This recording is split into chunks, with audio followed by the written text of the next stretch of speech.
What's up, Panda Nation? Peter from Panda here. Hey, I just want to show you this dash cam. Oh, I guess I'm getting crud all over. Hey, I just got this on Amazon, and I wanted to show this to you. It's a 2.5 inch, basically, IPS dash cam, and we'll unbox it here. But you know, one of the funny things about dash cams is I always thought those, you know, dash cam videos are so funny to watch on YouTube, and they're always in Russia because everyone in Russia uses a dash cam or has one. And I always thought, man, that's so funny that you live in a society where everyone has to have a dash cam because there's so much kind of fraud and rampant sketch activity going on. But I'll be honest, we're kind of getting to the point where I think almost everyone needs a dash cam, because there's, you know, I've seen good people get in accidents, and my, how the stories change after people have to, you know, start owning up to it, or filling out police reports, or going to court in small claims court, right? So here's the user guide. I want to show this to you because I've never had one per se. I thought it'd be nice to not only have a dash cam, maybe for security purposes, if I, you know, wanted to record activity and maybe catch traffic activity that's worth reporting. But then also, you know, when we go out and do a little driving around the spring, I thought we get a little road footage. That's always kind of fun to kind of see what we're seeing and, you know, kind of drive around. So here is the dash cam itself, the camera itself. It's actually kind of just like an action camera. I guess that's really what it generally is. This is pretty small, as you can see if I hold it in my hand here. You know, it's kind of action camera size. It's really, really light. That's the thing that kind of strikes me most. It has a big screen, that 2.5 inch screen on the back, and you know, obviously not like a waterproof housing or anything like that, but just a much cheaper plastic. Looks like we have an AV single prong port there. I don't know if that's a microphone. TF card slot right there. Looks like we have speakers on the bottom, some buttons for Navi. Looks like menu, up, down, and OK. We also have an HDMI, not a full HD size HDMI, and then I don't know if that R is for a light for recording, and then a mini USB port, which is a little interesting. Looks like we have a slot here for a mount, and then we have like a shutter button. As you can see here, the housing for the lens is pretty distinct. I mean, it's half of the camera width in total, and we have full HD 1080p recording capability right there. So let's keep going into the box. We also have a very long USB cable with the micro or the mini USB plug on it. This is for power, I'm assuming. Here is the cigarette, or the 12 volt connector. Oh, 2 USB ports, so you're not without power, not without the ability to charge your phone or something like that. So that's pretty thoughtful. And most cigarette lighters or accessory ports are only powered when the car is on. So the cool thing about this is power the car on, the camera automatically comes on, probably hopefully records right as you do that, and then when you shut it off, maybe there's a battery and it just kind of shuts off on its own, or you just cut the power. They typically will record on a loop, like you know, any kind of security camera, in that they're often, the ones I've seen, record in like 5-minute blocks and just keep deleting the oldest block and recording a new block. We also have another mini USB cable here. The only difference is, as far as I can tell, is this one's obviously much shorter, and then this one is a straight connector as opposed to this little L connector here. And then we have, looks like the suction cup for mounting this, presumably right in front of your rear view mirror, although, you know, I don't know why it couldn't be like right at the base of the dash, although you probably get a little bit of, you know, hood in your shot, which is probably not useful.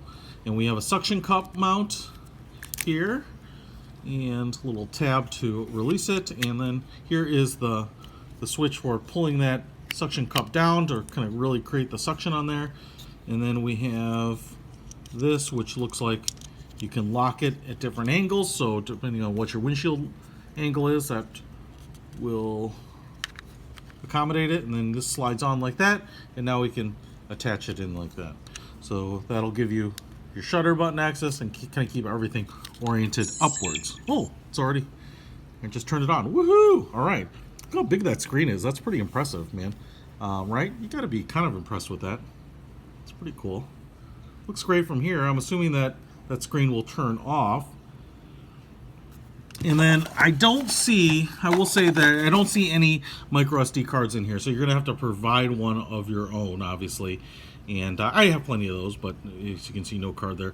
It does have a battery, obviously, because I'm not connected to anything. And so let's just go into the menu a little bit and see what we can find here. So we do have the ability to go down here to resolution. I'm going to hit OK. 1080p is great. Loop recording, 3 minutes, 5 minutes, 10 minutes. Okay, so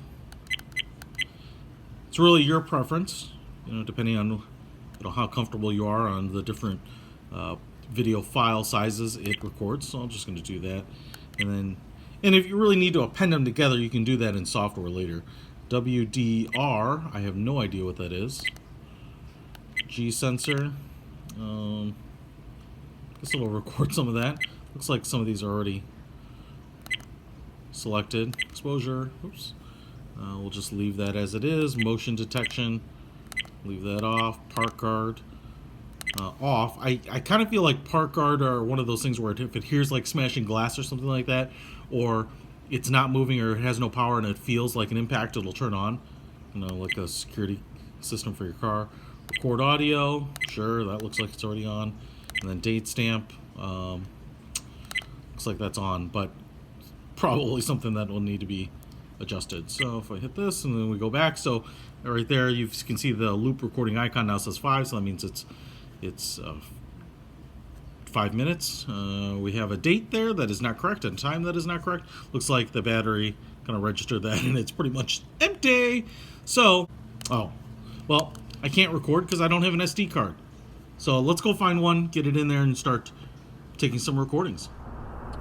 All right, guys, so I have the dash cam installed in my Fiat 500 here. I've actually put it just to the right of my rear view mirror, so it's at least out of sight for me. I've got the cord just hanging down to the cigarette lighter, the accessory power port down between the seats, but that's going to depend a little bit on your car's configuration. I also have an auxiliary jack in my in the glove box, which is actually probably where I would plug it, just to kind of keep the cord routing as short as possible if I were to keep this permanently. But I really wanted to get it in here to do a test. Now, a couple of things I will say right off the bat is, one, I hope it's recording audio, because a dash cam is probably pretty good just for the video, especially if you need to just record the sequence of events for accident or liability protection or what have you. But obviously audio will kind of bring that extra dimension to it, show you what you're doing, show you the sounds of a collision if that's what ends up happening. So hopefully it's recording the audio, and if it is recording it directly from the driver's seat here as I'm talking through it. So whatever quality that is, you can judge for yourself. Now, the second thing I will say is about mounting it. The suction cup is actually pretty good, but a couple of tips for mounting it is, if you have those little pixelated black dots at the top, where they kind of do either a bleed over the the butyl tape or whatever they use on your windshield, you don't want to put the suction cup on those little dots, because that seems to create just enough of a kind of a slippery surface where the suction cup won't seem to hold. And then secondly, so like if you have an aftermarket strip of window tinting or something like that at the top of your windshield, probably the same deal. Don't put it over the transition there. The second thing that I was going to say about that is it helps, or it sure seemed to help, to have it just like slightly moistened. Now, I'm not saying you have to get a wet paper towel and moisten up the suction cup, although if you do that, I think that'll probably make it even better. But what I just did is I took a little, after it fell a couple times, I just gave it a little bit of a breath on the suction cup before I attached it. I just kind of did a and put it on there, and that really seemed to create a really good seal. It is on there pretty good, and so that's pretty nice. Third is, you might have a bunch of different needs for your dash cam, and in fact, for me right now, I'm just kind of testing it. It's a pretty gloomy morning here in Chicago, but you can definitely judge the video quality for yourself. I do have it on the highest setting here at 1080p, and so it should give us really good high definition video. I noticed that when I fired it up and I plugged it into the accessory port, it automatically turns on and it automatically starts recording, so you don't have to do anything with it. The LCD screen also comes on automatically, but it goes off after 30 or 60 seconds, so it's not showing anything right now, which is perfect. And so I think it's more just kind of turning on to let you know that it's on and active. So you've got to kind of trust that it's working. Now, when I turn it off, I did notice that there's a time off or an auto off setting, and I think that's set to 3 minutes. You can set it from 0 to 3 to 5, etc. And I was thinking about it, and that's kind of an interesting idea. One, it's got a battery. Obviously, it implies on the device itself, because if it loses power, it's going to record on battery power. But secondly, even after you turn off your car, or if you get in an accident and that shuts off power to everything, you probably do want to record a little bit of video after that, right? Whatever, wherever the car may stop, people's reaction, collateral damage, those types of things. So it's actually, I think, probably if you were using this, like I said, for crash protection or traffic incident protection, you might want to set that to have, record a decent amount of time afterwards. The other thing I might say is, like, if you're getting pulled over by law enforcement or something like that, and they have you shut off the car, could be nice to have that running even longer, potentially, just to kind of videotape them giving you your field sobriety test or what have you.